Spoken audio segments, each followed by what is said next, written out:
गोस्वामी तुलसीदास जी ने रामायण में दोहा लिखा है जिसमें उन्होंने लिखा है कि तुलसी जसी भव्यता तसी बने सहाय, और आप नहीं आवे ताही पाई ताही तहाँ लई जाए।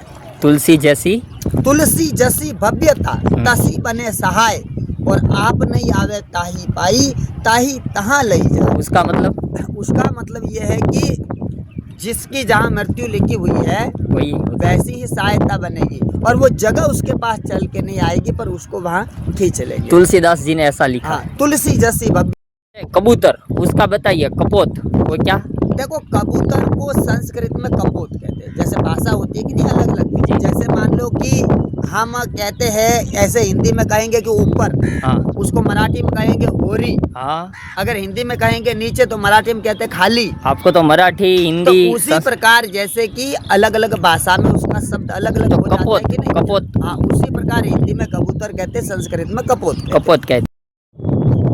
देखो, अभी कुछ दिनों पहले इसी जगह पर हादसा हुआ था। माध्यम से हम रामलीला, रासलीला वगैरह ये सब देख सकते हैं।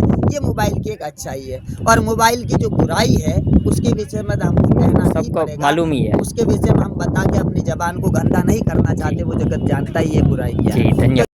मतलब एक्टिंग और एक्टिंग। हाँ, जैसे कि मान लो सचमुच में रोना, ये हो गए एक्टिंग, और मतलब डुप्लीकेट में ऐसे ही बना के रो लेना, ये ओवर। तो आपको ऐसा लगता है कि ओवर एक्टिंग ज्यादा हो रही है अब सब जगह?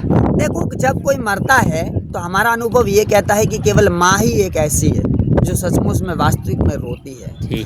देखो, माँ एक ऐसी है, आपको एक बात बता रहा हूँ, ऐसा है।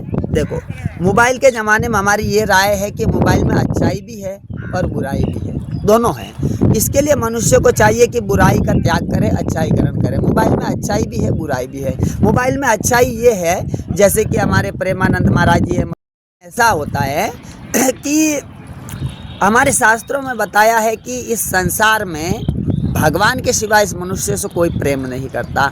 देखो, हमने आंखों देखी, हम घटना बता रहे हैं, हमने ऐसी ऐसी घटनाएं देखी है कि आप इतने घबरा क्यों रहे। तो उन्होंने कहा कि ये यमराज जी का स्वरूप देख के मुझे ऐसा लग रहा है कि मेरा प्राण निकल जाएगा। अभी मेरे बहुत डर लग रहा है और लगता है मेरा प्राण निकल जाएगा। गरुड़ जी ने कहा, चिंता मत करो, ये यमराज जी अपना मीटिंग खत्म करके फिर से बाहर आएंगे। उससे पहले 16 लोगों का मृत्यु हो गया यहाँ पर। तो इसमें ऐसा है कि कोई लोग कहेंगे कि भाई यमुना जी आए थे, भगवान का कीर्तन करते थे। तो इसको एक कथा से हमको समझना पड़ेगा। एक पुराण में, महाभारत में एक कथा आती है। ऐसी कथा कि देवताओं की मीटिंग में